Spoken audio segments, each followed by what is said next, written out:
Quarta-feira, 5 de agosto de 2026. Com alegria nos encontramos mais uma vez para meditarmos a palavra de Deus nesta quarta-feira, dia 5, dia em que a igreja comemora, mesmo que não seja uma memória obrigatória, facultativa, mas comemora a dedicação da Basílica de Santa Maria Maior. Essa basílica, construída no Monte Esquilino, em Roma, tem uma história belíssima que vale a pena nós conhecermos. Quem puder, aprofunde, procure fazer pesquisas a respeito, porque é sempre bom nós sabermos a respeito da nossa igreja. E o fato é que, no quarto século, em pleno verão romano, apareceu sobre o Monte Esquilino uma quantidade boa de neve. O Papa Libério, que era o Papa da época, foi avisado, constatou, e como ele tinha recebido em sonho essa ordem, esse pedido de Nossa Senhora, ele mandou edificar ali a magnífica Basílica de Santa Maria Maior. É por isso que também se costuma celebrar nesse dia Nossa Senhora das Neves. A nossa Vigia de Nazaré, a cidade de Vigia, a paróquia de Vigia, celebra com muita solenidade a festa de Nossa Senhora das Neves nesse dia, justamente por conta desse acontecimento. Nevou em pleno verão romano.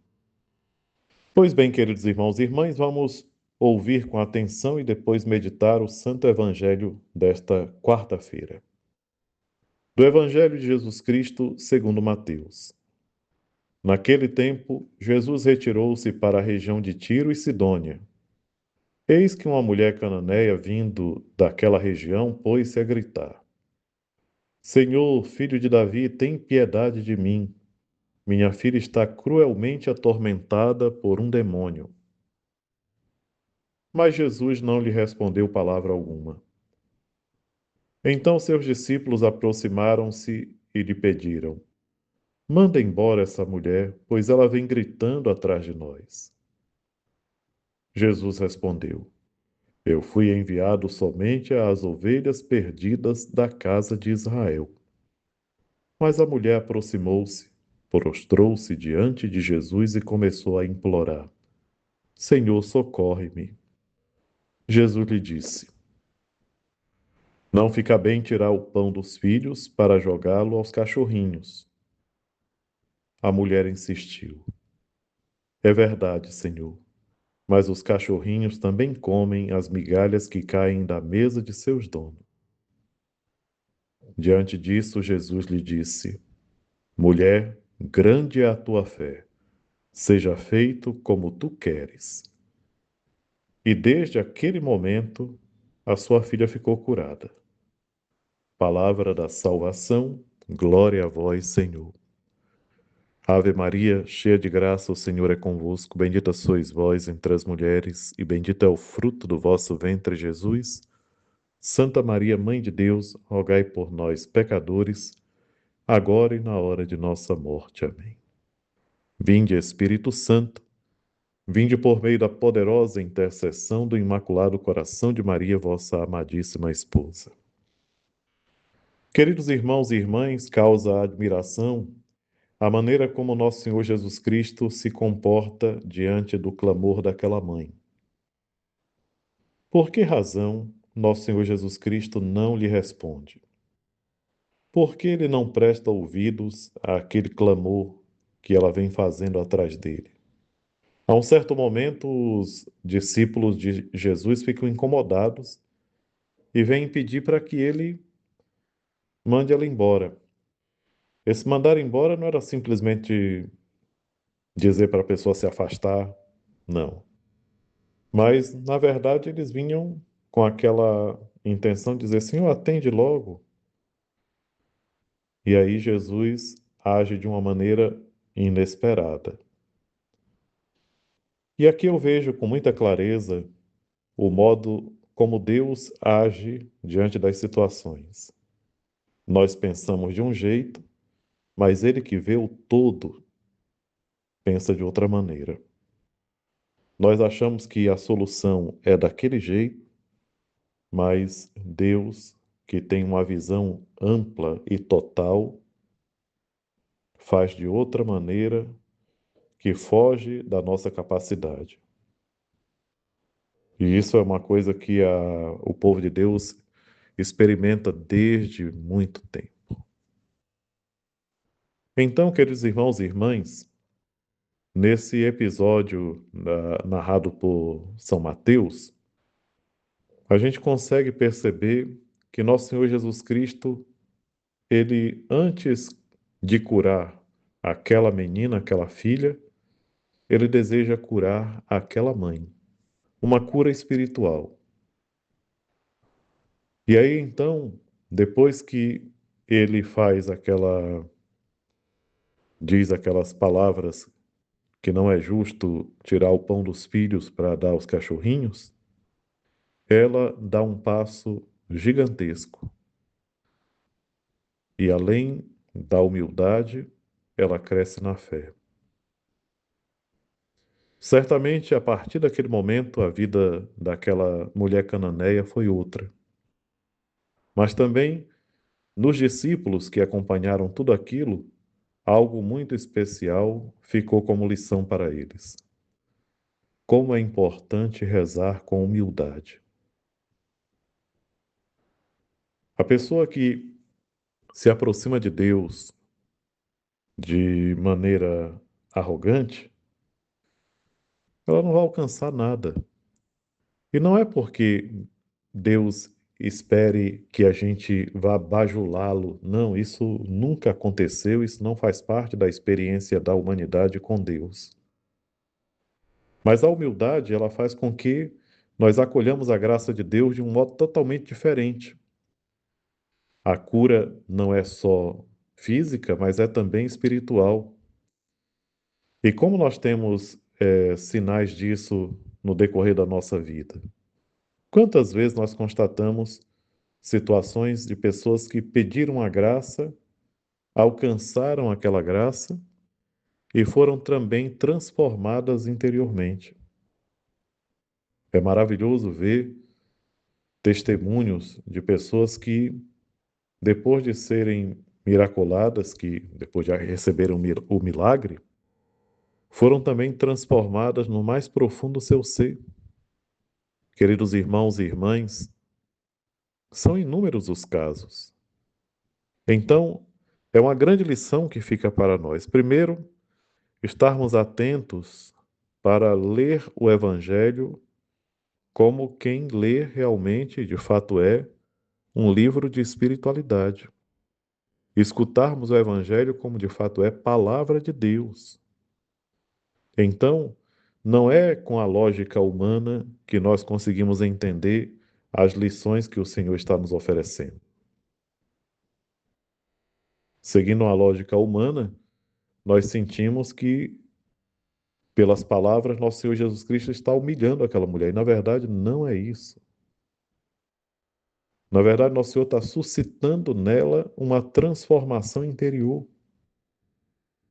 Então, a um certo momento, ela, movida por aquela situação toda que ela está enfrentando e pelo desejo de ver a sua filha curada, ela diz: É verdade, Senhor, mas os cachorrinhos também comem as migalhas que caem da mesa de seus donos.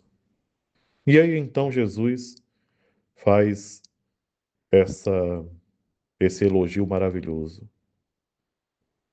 Mulher, grande é a tua fé. Imaginem só uma pessoa, um ser humano, ouvir da boca de Deus uma frase dessa. Queridos irmãos e irmãs, nós devemos lembrar sempre que a palavra de Deus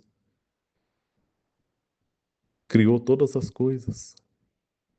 Deus criou tudo com a palavra. E na maneira como ele se dirigiu para essa mulher cananeia, naquele momento ela foi recriada, ela foi transformada. É importante nós observarmos isso, porque isso nos dá a possibilidade também de crescermos, de nos transformarmos, de sermos cada dia mais cristãos autênticos. Então Jesus diz: grande é a tua fé, seja feito como tu queres. E aí o evangelista termina dizendo: e desde aquele momento a sua filha ficou curada. Eu acho interessante até nós pensarmos nesse particular, porque nem sempre quando nós ouvimos o evangelho nós paramos para pensar. Mas o evangelista recebeu notícias que a menina ficou curada. E a menina não estava nos braços da mãe. A menina não estava ali naquele momento. E, no entanto, chegou a notícia de que a menina ficou curada. E isso impactou positivamente os discípulos, impactou todas as pessoas que souberam.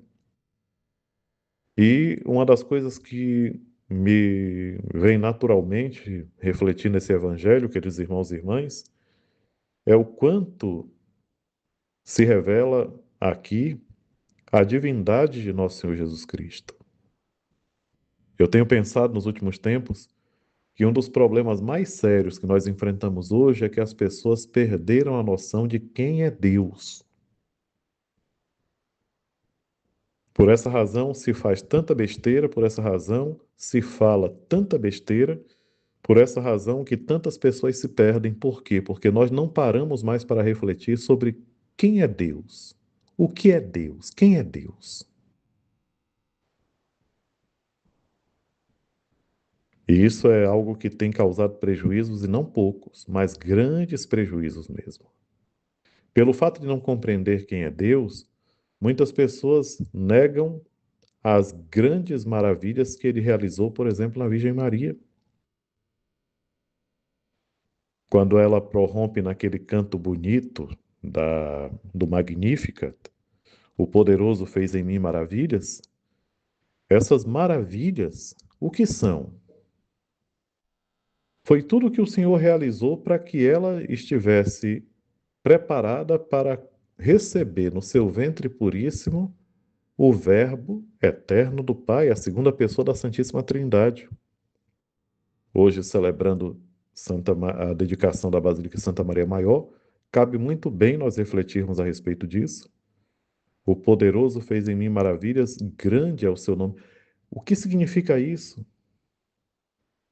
Quando as pessoas não têm noção de quem é Jesus Cristo, que Jesus Cristo é Deus, o Filho eterno do Pai, a segunda pessoa da Santíssima Trindade, o Deus que se fez carne e habitou entre nós, por não compreender que Jesus Cristo é Deus, afirmam as coisas mais absurdas, como, por exemplo, dizer que Nossa Senhora era uma mulher qualquer, que ela tinha pecados, que ela teve uma quantidade enorme de filhos, que ela e José tiveram uma vida matrimonial como qualquer outro casal, e essa e outras heresias, aberrações absurdas que são faladas, porque, na verdade, na base do problema tem uma coisa que é: não acredita que Jesus Cristo é Deus, mas não sabe nem quem é Deus. Não para refletir. As pessoas humildes antigamente, com pouco estudo, com pouca leitura, mas com muita oração, com muita intimidade com Deus, recebiam, por graça infusa, a fé, a esperança e a caridade, as três virtudes teologais, e compreendiam perfeitamente quem é Deus e, de consequência, compreendiam o resto. Queridos irmãos e irmãs, procuremos meditar cada vez mais a respeito das verdades que nos são apresentadas. Jesus Cristo é o Filho eterno do Pai. E quando, naquele momento, ele interage naquela conversa com a samaritana, ele não está agindo de uma maneira cruel ou humilhando a pessoa, mas está agindo como quem conhece profundamente aquela pessoa e sabe que ela precisa ser curada de enfermidades espirituais que a atrapalham e que ela precisa ser liberta. Que Deus Todo-Poderoso, pela sua bondade e misericórdia, pela poderosa intercessão da Virgem Maria, os abençoe e vos guarde de todo mal, em nome do Pai, do Filho e do Espírito Santo. Amém. Peço a vocês que se inscrevam nesse canal e deixem também os seus comentários, seus pedidos de oração. E ativem lá o sininho para serem notificados quando um novo vídeo é colocado. Minha gratidão e um abraço fraterno.